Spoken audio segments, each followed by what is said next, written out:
नमस्कार. हे आहेत विलास शिंदे. नाशिक जिल्ह्यातील मोहाडी येथे 120 एकरावर सह्याद्री फार्म्स हा प्रकल्प त्यांनी साकारला आहे आणि त्या ठिकाणी 6,000 तरुणांना त्यांनी रोजगार दिला आहे. येथील शेतीमाल परदेशामध्ये 42 देशांमध्ये निर्यात होतो आणि सर्व शेतकऱ्यांना एकत्र करून त्यांनी हा सह्याद्री फार्मचा उपक्रम सुरू केलेला आहे. ऐकूया त्यांच्याकडून त्यांच्या या प्रकल्पाविषयी.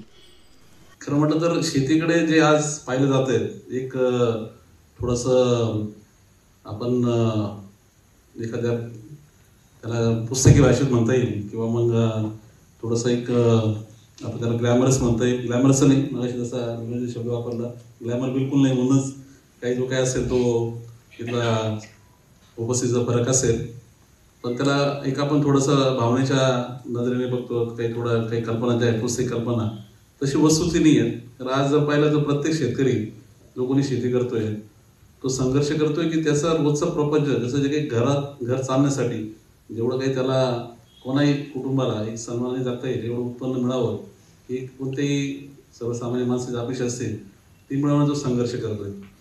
आणि ते घडत नाही ही वस्तुस्थिती आहे, ही पण सर्वांना माहिती आहे की आज जे काही महाराष्ट्रात आज आरक्षणात धरून आंदोलन होत आहे, कारण म्हणतात सामाजिक आंदोलन म्हणता येईल, पण त्याचा मूळ जे काय आहे तर आर्थिक जे काही कारणं आहेत, आर्थिक दुरावस्था जी आहे शेतकरी ती आहे, याची सर्वांना कल्पना आहे. व्यक्तिगत पातळीवर मी हे सर्व जे काही कॉलेजच्या दिवसापासून आतापर्यंत सगळं अनुभवलं आणि यामध्ये जे सांगपणिक तयार होत गेलं, म्हणजे अनुभवातून तयार होत गेलं. मी काही खरं म्हटलं तर कॉलेजच्या ॲग्रिकल्चर यापेक्षा नंतर जे काही शिकलो त्याला जास्त महत्त्व देतो. आणि ज्या आदर्श कल्पना होत्या शेतीच्या विषयीच्या कॉलेजला असताना, राळेगण सिद्धीसारखं एक चांगलं आदर्श गाव आपले तयार व्हावं अशा कल्पना होत्या. आणि त्याचबरोबर हे होतं की सामाजिक कार्यकर्त्यातून काम करताना आपलं प्रपंच कोणावर अवलंबून नको राहिलं, म्हणून आपण आपली स्वतः शेती करावी, स्वतः शेती करत आपण ग्रामीण कसं काम करावं अशा कल्पना होत्या. पण जेव्हा शेती करायला लागलो, स्वतः शेती करायला लागल्यावर एक वेगळ्या पद्धतीने मार खायला लागलो. आता ते मार खाण्याचे कारण खूप होते. तसं पाहिलं तर आता पाण्याचा प्रश्न बसून तर मग मार्केटच्या प्रश्नापर्यंत कोरडवाहू शेतीचा तुम्ही उल्लेख केला. आता खरं म्हणून दादांनी जसं म्हटलं कोरडवाहू शेती म्हणजे तिच्यामध्ये जे मूलभूत काम केलं बांधबंदिस्तं, पावसात येणार ते थांबवणं, पण झाडाला पाणी लागतंच. असं नाही की बाबा पाणी नसलं तरी झाड उत्पन्न देईल. आणि जगायला तर झाड होतं, पण जंगलामध्ये झाडं असतात. लोक म्हणतात की जंगलात झाडं कशी त्याला उन्हाळ्यात पाणी नाही तरी टिकतात, पण ते व्यावसायिक उत्पन्न नसतं. माझा पहिला अनुभव जो होता, मी 2 एकर शेती विद्यापीठाच्या शेजारी भाड्याने घेतली आणि 4% व्याजाने पैसे घेतलेत. असं गृहीत धरून 3 महिन्यात परत द्यायचे. आणि ते जे तिथे गृहीत धरलेलं आम्ही मका पीक लावलं होतं, आपली गोड मका स्वीटकॉर्नचं 5 टन एकरी निघेल असं गृहीत धरून लावलं. ते 2 एकरामध्ये 10 टन निघायला पाहिजे, तर ते निघालं फक्त 1.5 टन. उत्पन्नाचा फरक का पडला तर शेतामध्ये जी विहीर होती त्या विहिरीचं पाणी जेवढं पाहिजे तेवढं अपेक्षित नव्हतं. आणि मग ते शेतमालक होते, त्यांनी मला म्हटलं का तुम्ही जर मला आधी पैसे दिले तर मी विहिरीचं कामही करतो, ते काम होऊन जाईल माझं आणि पाणी तुम्हाला उपलब्ध होईल, अडचण येणार. त्यांनी खर्च केला, आम्ही पैसे दिलेत, आम्ही इकडं मका पेरलेली. प्रत्यक्ष त्या विहिरीला मला तेवढं पाणीच लागलं नाही, झाडाला पाणी जेवढं बघावं तेवढं मिळालं नाही आणि उत्पन्न काही अपेक्षित घडलं नाही आणि तो तोटा झाला. तिथून सुरू होते बरेच असे तोट्याचे बरेच काही वेगवेगळे विषय झाले. तर हे सगळं मी अनुभवताना मला जे लक्षात आलं की शेती आपण आदर्श कल्पना म्हणून जर म्हटलं तर एका दाण्याचे 1000 दाणे होतात. म्हणजे शेतीसारखा फायदेशीर व्यवसाय दुसरा कोणताच असणार नाही. प्रत्यक्षात तसं घडत नाही. प्रत्यक्षात जे होतं तर जे काही होतं नैसर्गिक न्यायाने एकाशी 1000 दाणे होतात, ते 1000 दाणे त्या शेतकऱ्याच्या हातात राहत नाही, तर ते दुसरीकडेच कुठेतरी जातात. मग कधी ते नैसर्गिक काही आपत्तीमुळे गेलेत, कधी मार्केटमधल्या काही घटनेमुळे गेलेत, असे बरेच काही असतात. पण प्रत्यक्षात तोटा होतोय असा अनुभव येतो.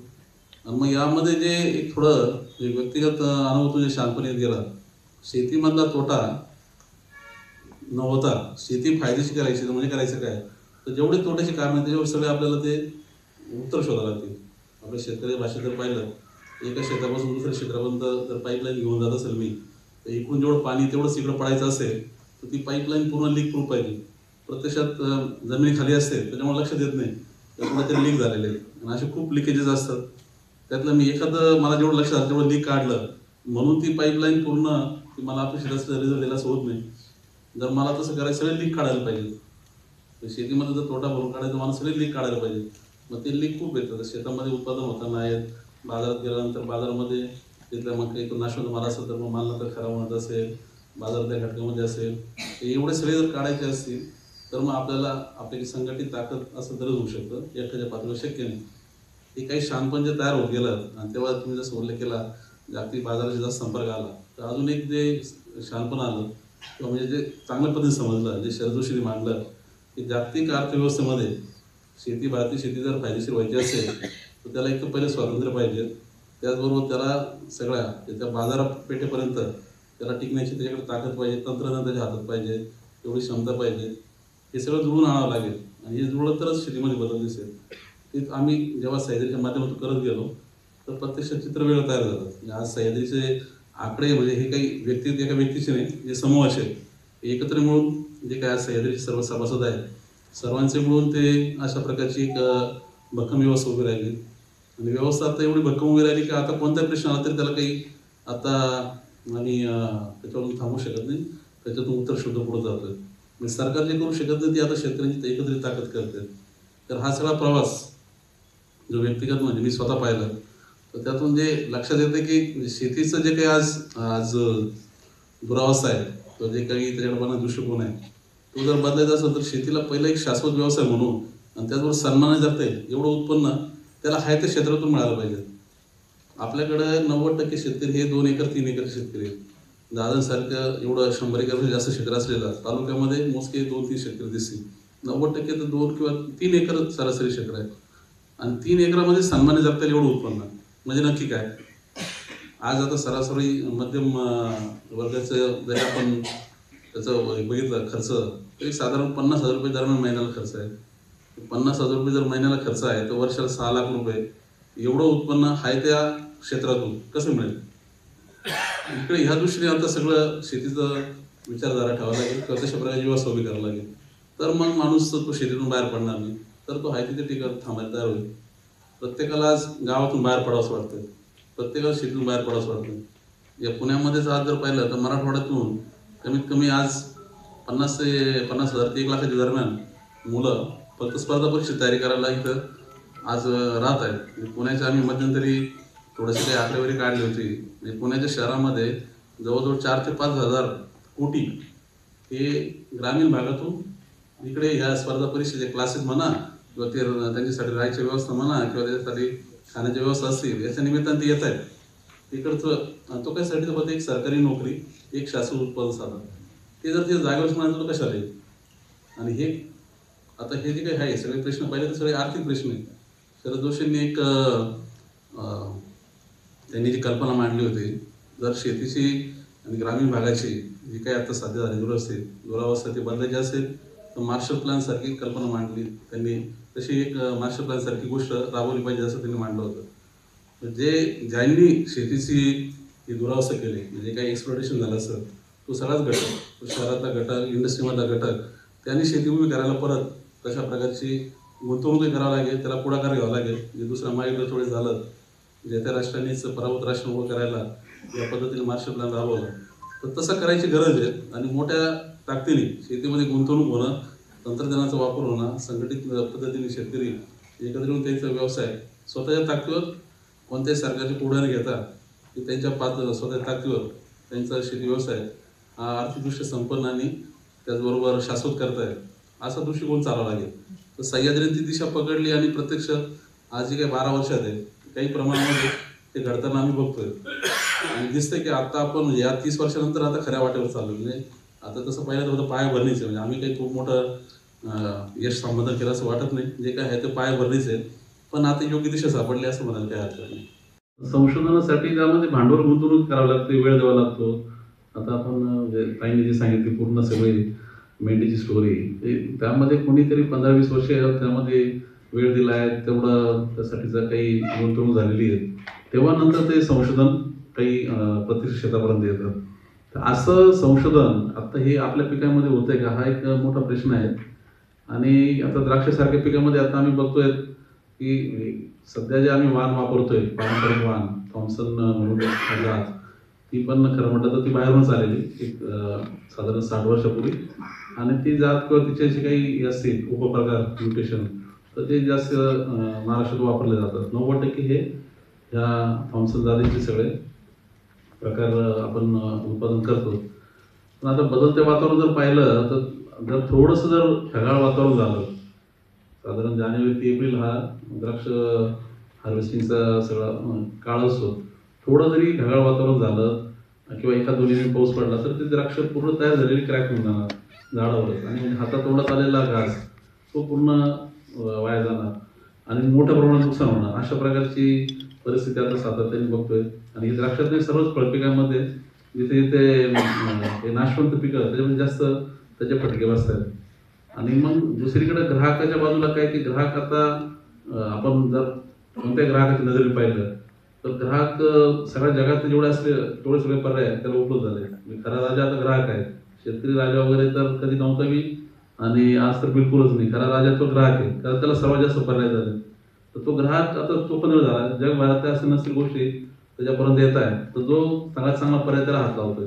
मग चवीच्या अर्थाने असेल किंवा मग त्याला आरोग्यदृष्टी सुरक्षित म्हणून असेल, दिसायला असेल, अशा पर्यायाला हात लावतोय. तर पारंपरिक मान याच्यामध्ये कुठे टिकत नाही. आता आमच्यासारखे शेतकरी म्हणून जर टिकायचं असेल तर परिस्थिती अशी आहे की म्हणजे आपल्याला जे जगभरात जे संशोधन आहे ते आपल्यापर्यंत आणलं पाहिजे.